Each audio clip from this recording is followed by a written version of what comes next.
Pemerintah Provinsi Jawa Barat beri sinyal penting terkait implementasi KUHP baru. Gubernur Deddy Mulyadi mengatakan kalau hukum adat di daerah bisa menjadi dasar perda pidana lokal.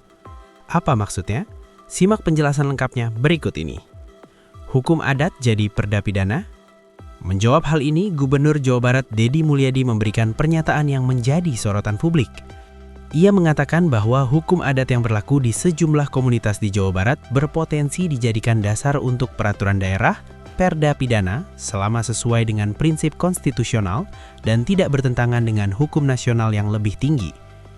Menurut Deddy, ini bisa jadi cara melestarikan nilai-nilai kearifan lokal sekaligus memberi sanksi terhadap perilaku yang merusak norma budaya masyarakat setempat. Pernyataan gubernur ini membuka ruang diskusi bahwa hukum adat bukan hanya sekadar norma sosial tak tertulis, tapi juga bisa mendapat legitimasi hukum formal melalui produk hukum daerah seperti perda.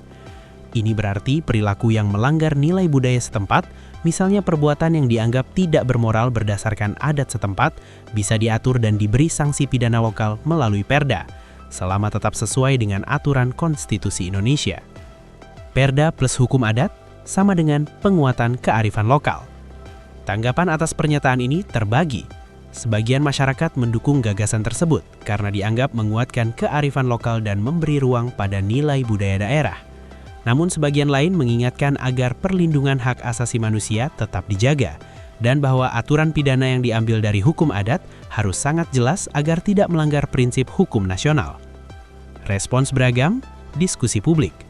Ide menguatkan hukum adat melalui perda pidana adalah wacana besar yang berkaitan dengan identitas, budaya, dan hukum di Indonesia.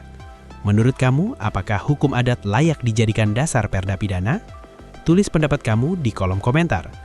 Jangan lupa like, subscribe, dan share agar kamu tidak ketinggalan update berita terkini seputar hukum dan kebijakan daerah.